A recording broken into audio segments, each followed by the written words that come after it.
Salve! Si je vous demande à quoi servent les langues, la réponse la plus évidente, c'est communiquer. Oui, c'est vrai, mais n'allons pas trop vite. Avant de communiquer avec quelqu'un, qu'est-ce qu'on fait? Dame, on l'appelle. Et aujourd'hui, on va voir de quelles techniques et stratégies disposent les langues pour appeler quelqu'un. C'est ce qu'on va voir aujourd'hui dans notre tour du monde des cas. Et vamos! Commençons par un cas pratique. Mettons qu'on va y appeler quelqu'un qui s'appelle Auguste. Tiens, il est là. Comment peux-tu capter son attention? En français, tu cries simplement son nom. Auguste. Simple, efficace. Cet appel, c'est aussi ce qu'on nomme une apostrophe. Point étymologique. En grec, le préfixe apo indique l'éloignement. Par exemple, il est utilisé dans le mot apocryphe en français qui vient du grec apo et krypo, caché. Apocryphe signifie donc caché, loin de quelque chose. On a aussi le mot apothèque en grec qu'on dépose du verbe titami, teke, ce qu'on a dans bibliothèque, on dépose les livres. Donc apothèque où l'on dépose des choses loin de quelque chose. Donc par exemple une arrière-boutique, un entrepôt. Ensuite, à partir du latin et jusqu'en français, le sens s'est spécialisé dans l'entrepôt de matières médicales et c'est devenu donc l'apothèque et ça a donné l'apothicaire. Mais le mot a un doublé, c'est-à-dire un deuxième mot qui a évolué depuis la même racine mais qui a donné un mot différent, qui est le mot boutique en français qui descend aussi du latin apotheca. En espagnol, c'est bodega. Et strophe alors? Strophe, ça vient du grec strope, qui veut dire le tour, le fait de se tourner. Une strophe, c'est par exemple comment on va tourner des vers ensemble. Et on l'a aussi dans le mot catastrophe. Kata, ça veut dire de haut en bas, c'est un préfixe. Et donc, catastrophe, c'est quelque chose qui se tourne de haut en bas. Par exemple, un tsunami ou une éruption volcanique. Donc, l'apostrophe, c'est quand on détourne quelqu'un d'un objet qui a accaparé son attention vers nous. Quand on capte son attention. Ah, c'est vrai aussi qu'en français, on peut tout à fait rajouter une interjection. Hé, Auguste! Ou alors, oh, Auguste! Bon, en définitive, pas besoin d'en faire tout un plat pour appeler quelqu'un, on dit simplement son nom, en rajoutant une ou deux interjections. Jusque-là, rien d'incroyable. Et de nombreuses langues ont opté pour cette stratégie, qui est simplement d'utiliser le mot dans sa forme la plus simple. Mais bon, ça c'est sympa 2 minutes, mais ça fait un peu barbare, non?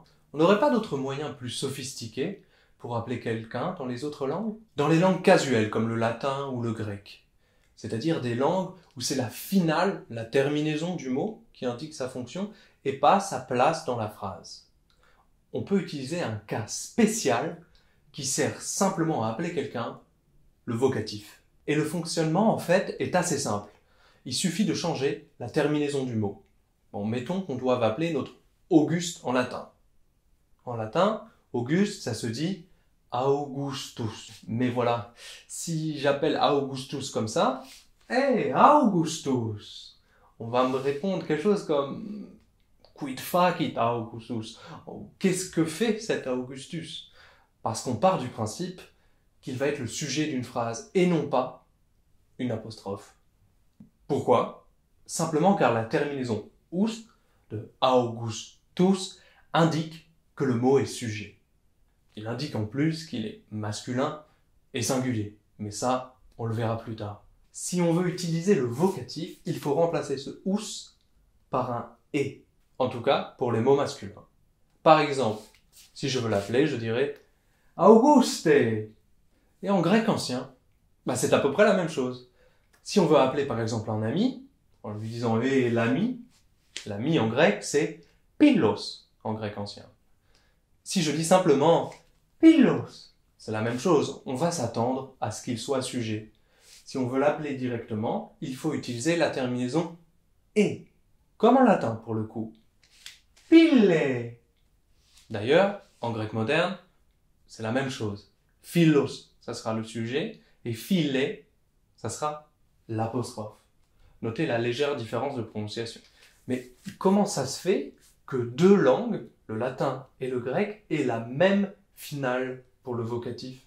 En fait, cette terminaison « et » écrite avec un E ou un epsilon, ça date de leur ancêtre commun à ces deux langues, le proto-indo-européen. En effet, en comparant les nombreuses langues modernes, on a pu recréer cet ancêtre de plusieurs langues en Europe, comme le latin, les langues germaniques, le grec, l'albanais et le russe, qu'on a appelé le proto-indo-européen. Et quand on a reconstruit cette langue, on est arrivé à la conclusion que déjà, les noms masculins, dans le proto-indo-européen, utilisaient cette terminaison « et ». Et c'est pour ça qu'elle s'est transmise au grec et au latin. Et pourquoi nous, en français, on l'a perdu ce « et » du vocatif? D'ailleurs, on a même perdu le cas entier du vocatif. On utilise simplement l'apostrophe. Le problème, c'est que déjà en latin, on a certes notre terminaison « et » qu'on utilise pour former le vocatif quand le mot est masculin et singulier, par exemple Augustus ou amicus, qui vont devenir Auguste et amice. Mais ça, premièrement, c'est seulement au singulier. Parce qu'au pluriel, mettons qu'on croise plusieurs types qui s'appellent Auguste, le pluriel, au nominatif, c'est-à-dire le cas sujet, tout comme Augustus est le cas sujet au singulier, est Augusti. Mais voilà, le vocatif, c'est aussi Augusti. Et oui, c'est pareil. Et au féminin. Tiens, mettons que l'on croise une Augusta, l'équivalent féminin de Auguste. Comment vous l'aborderez, vous? Le souci, encore une fois, c'est que la forme de vocatif du féminin est aussi identique à celle de nominatif. Donc ça sera aussi Augusta. On n'entend pas de différence. En résumé, il n'y a que pour les mots masculins en ous et seulement au singulier que nous avons une finale différente, qui est « et ». En grec, c'est à peu près la même chose, bien qu'un peu plus complexe. Alors, si l'on simplifie, au fur et à mesure que le latin a évolué jusqu'à devenir le français, cette différence, qui était déjà assez restreinte dans son extension, les noms masculins en ous singulier, s'est atténuée jusqu'à disparaître. Bah oui, si dans toutes les situations, on n'a pas vraiment de différence entre un mot au sujet et un mot en fonction d'apostrophe, sauf dans un seul petit cas très restreint, on va généraliser la situation la plus courante. C'est une régularisation. On va finir par généraliser la règle la plus répandue, c'est-à-dire la forme de sujet est la même que la forme de vocatif. De cette manière, on oublie de mettre la forme spéciale dans les rares cas où elle devrait être présente, le masculin singulier en ous, qui deviendrait un masculin singulier vocatif en « et ». Maintenant, certains me diront « oui, mais l'allemand, c'est aussi une langue à déclinaison, nominatif, accusatif, génitif, datif, der, den, des, dem ». Certains d'entre vous l'ont peut-être appris à l'école, mais pourtant, malgré les déclinaisons, pas de vocatif à l'horizon. En fait, en allemand, on fait comme en français. Quand on veut appeler quelqu'un, on utilise la forme qui sera la même que le sujet. En français, c'est toujours la même forme, mais en allemand, cette forme peut varier. On pourrait avoir du génitif, de l'accusatif ou du datif, mais on utilise celle de nominatif, celle de sujet. Par exemple, si je veux appeler Günther, je vais dire Gunther, normal, de nominatif, et non pas une autre forme comme Gunthers, qui serait du génitif, ou une forme spécifique qui serait du vocatif, puisqu'il n'y a pas de telle forme. En fait, si on regarde l'histoire de l'allemand, c'est exactement comme en français. L'ancêtre de l'allemand, et de l'anglais, du néerlandais, du suédois, qu'on a recréé s'appelait le proto-germanique. Eh bien, cet ancêtre, comme le latin et le grec, avait un vocatif. Par exemple, pour dire le loup, en cas sujet, on dit Wulfhas, mais si on veut appeler un loup, choix discutable, on dit juste Wolf.